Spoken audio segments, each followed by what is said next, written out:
Welcome back, everyone. This is Mr. Jane, and you are watching The Electric Avenue. This is episode number 3. Slight delay, a lot of stuff happening, so I thought at least I can get it out by the end of the month. And I know I'm going to have to release another episode next month in the next couple of weeks. But, anyways, having said that, as always, we're going to do a quick February wrap up of EV sales. And let's just kind of go through real quick what we're going to talk about in today's episode. We're going to talk about the monthly EV numbers for February, any recent EV launches, which I can tell you right now, sneak preview, there's zero. Any EV news, not much. Then we're going to do a deep dive and we're going to actually talk about my new EV. I just bought one. So we'll talk about why I bought this car and we'll get to it very soon. And last but not least is the EV spotting section where I talk about a car that I've recently seen on the roads of Bombay. So let's just jump right into it and let's get to monthly EV registration figures for February. So as always, real quick, the source is Vahan, it's FADA, and it's the OEMs. And what I've shown is now the rolling 3 months. So you can kind of see any sort of trend that's happening in EV sales. So as you can see, as number one is Tata Motors at a little over 3,700. Then you've got MG Motors, BYD, which is really killing it with their Atto 3. We'll get to that in a bit. We'll talk about it. You've got BMW, you've got Hyundai, you've got Volvo at 32, Mercedes at 30, Kia at 27. That'll be a little interesting when we get to in a bit about the Kia numbers. Then you see Audi, Mahindra, Porsche, and Jaguar. So overall, still pretty slim as far as EV sales. I think combined, we're talking around maybe 4,500 units across the country, which is not great, but it's definitely a huge improvement. And of course, a lot of that is driven by the, Tata Motors Group. They've got the Nexon, Tiago, and the Tigor. All three of them are just doing very well. And also, what's interesting is they are doing a lot with Uber. So, a lot of the new Uber cars will be electric, and that's quite exciting. So, that is for the February 2023 EV car sales. All right, next up, number 2 is EV launches. And as I mentioned, there is nothing. When you take a look at it, there is nothing because honestly, all of it happened back in January.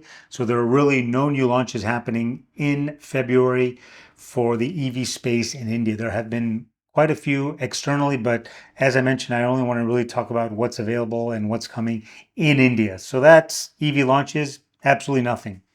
Next is let's talk about any interesting news. So 2 articles we'll talk about. One is this one from BYD. So BYD is doing very well with their Atto 3 premium SUV. They've sold over 700 just in a span of 2 months. So that's all of January and all of February, and we kind of saw that in the numbers. And so that is actually quite exciting because the car is coming in at around 35 to 40 lakhs. So a little spendy compared to the Nexon. It's almost double the price, but it's doing well. So I'm hoping more and more of the BYD platform comes to India, and I think they're doing pretty good rollout. And according to this article, they want to target 53 showrooms across India, which is a lot, but let's see what can be done. Second article, which I don't have here, is Uber. So I mentioned Uber Electric, or Uber is going to start having electric cars on the platform. They apparently signed a deal, I think, for 12,000 new vehicles, and those will all be electric. And I think they're all coming from Tata, which is a great thing. So just imagine in the next 3 to 4 years, you're going to have Uber, which is going to have a large chunk of Tata EVs on the platform, and then Ola, which is actually also coming out with a sedan at some point. And so we're going to have 2 big, ride sharing platforms that are both going to have heavy EV usage, which is great. And of course, there are quite a few other EV startups coming out that want to do ride sharing. But the 2 big ones, that's Uber and Ola, will have a large chunk of their fleet that is going to be EV, which is great. And I think it's great for consumers because that means hopefully better, newer cars and also hopefully lower price since EVs are cheaper to maintain. So that's what we got in the news section. But now we are at number 4, which is the deep dive. And today we're going to deep dive into my new car. So I bought a new EV. I bought the Kia EV6, as you can see here. It's one of those cars that, when you first see it, it just looks very striking, very unique, very different. And one of the things we'll talk real quick about some of the quick stats. So I got the Kia EV6 all-wheel drive in black. It's got a 77.4 lithium ion battery pack. It's got fast charging from 10 to 80% in only 18 minutes. Now, the only caveat is that is on a 350 kilowatt charger. And if I'm not mistaken, there are only one of them in the country right now, down south in Kochi. There may be more coming up, but that's the only one that I know of, and that's, I think, at a Kia dealer. But anyways, having said that, it's got a pretty long range. I think they say 600 or 700. I just honestly, like I said, the ranges don't mean much. When I got the car delivered to me, I think it was at 98%, and it was saying the range was 480 kilometers. So I'm gonna say, somewhere in that range. I think probably 450, 500. Let's see. This has got a 605 Newton meter torque dual motor setup. It can do 0 to 100 in 5.2 seconds, is what they say. It's got all the latest tech. It's got dual screens. It's got ADAS. It's got pretty much everything. So that's one of the things that I got. Now, the question people ask me is, why did I get the Kia versus all the other competitors out there? So I thought I would break it down into what marketing people call is the unattainable triangle. Now, you might have heard of this for food when they talk about there are three things you can't hit on every single time. You can't have quality, you can't have speed, and you can't have price, all three at the same time. You can only pick two. And that's what they always call the unattainable triangle in marketing. And so I think the same thing can be said for this car.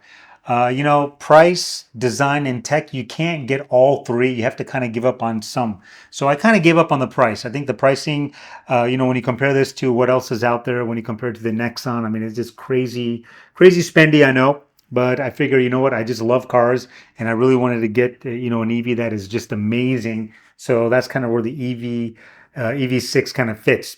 But when you look at pricing, in the same price range, you can look at an i4, or you can look at a Benz EQB. And I got that probably 90% of the people were asking me, why did I get a Kia?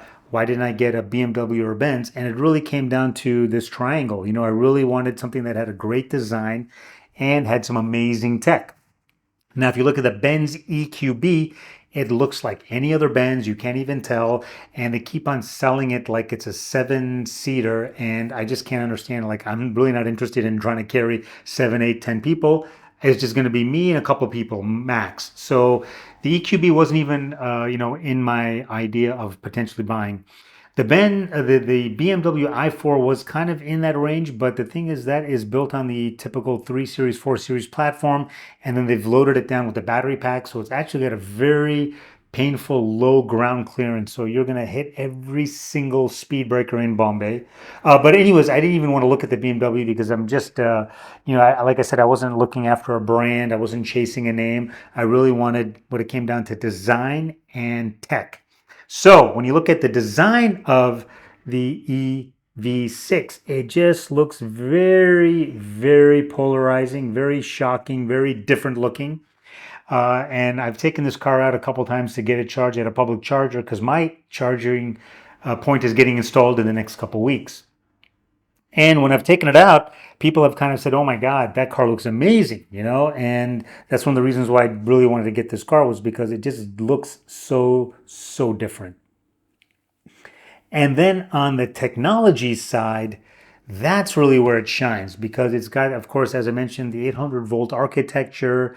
It's got ADAS. It's got dual screens, 12.3 inch. It's got a decent mobile app. But I will tell you, having said that, it's got some of the best technology out there. But some of the key features are missing in the version that's sold in India. The ability to remote control the car. You can actually, with the key fob outside of India, you can actually move the car forwards and backwards as you're outside the car, which is the key fob. That feature is not available here in India. Second thing is, it just doesn't have that fit and finesse of the Tesla experience with the mobile app. I really thought I'd be able to look at the mobile app on my Kia and see what's happening with all the different cameras that are in the car. And unfortunately, that's just not there. So it's got a decent app, but it gives you kind of basic stuff. It kind of gives you a basic dashboard view of what, how many kilometers are on the car, what's your charging status, things like that. But I really thought I could be able to use it as my eyes and ears, of what's happening with the car. I tried it once when the car went in for its 1 month servicing, and I could kind of see where the car was parked. It gives you a kind of, and at a moment it'll show you what it is. So what happens is you can kind of say, show me the car, and then it'll gather all the data, it'll gather all the screens, all the videos of it, and then it'll download it to the app, and then you can kind of see it, but you can't see it in real time. So that's the only thing that was kind of missing from the overall experience of this car with the app. But having said that, I think I've put on close to about 550 kilometers so far, and it's just a joy to drive. It's amazing. I've taken it out a couple of times to, the Bombay car scene on Sundays, which is usually happening in South Bombay. And I've got a couple stares. Of course, I've got a couple of people that are like, oh my God, I can't believe you've switched from, being a petrol head to an EV person. But I can tell you, once you sit in the car and you drive it, it just completely changes your view of EVs versus, petrol cars. So anyways, that's kind of it. All right, we're coming to an end. We are now at section 5, which is the EV car spotting. So the one I recently saw that I thought was great is the new BMW BMW iX xDrive 40. So it's a little spendy. On road, it's around 1.23 crore. Got a very beefy motor setup, 630 Newton meters of torque. It's got a range of around 425 kilometers. It's got a 76.6 kilowatt battery pack and 0 to 100 kilometers in 6.1.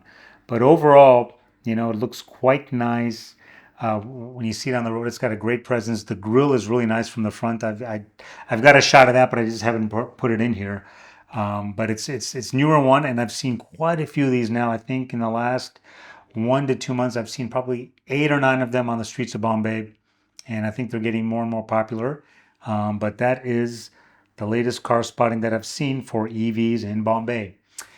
Anyways, that's a wrap for Electric Avenue episode number 3. I hope you continue to stay and watch the next episodes that we've got coming in store. We've got some really good content coming. I'm going to also take my car out for a drive so you can kind of see all the interior stuff of it, but that's coming up in a later video. Anyways, till then, take care and hope to see you soon.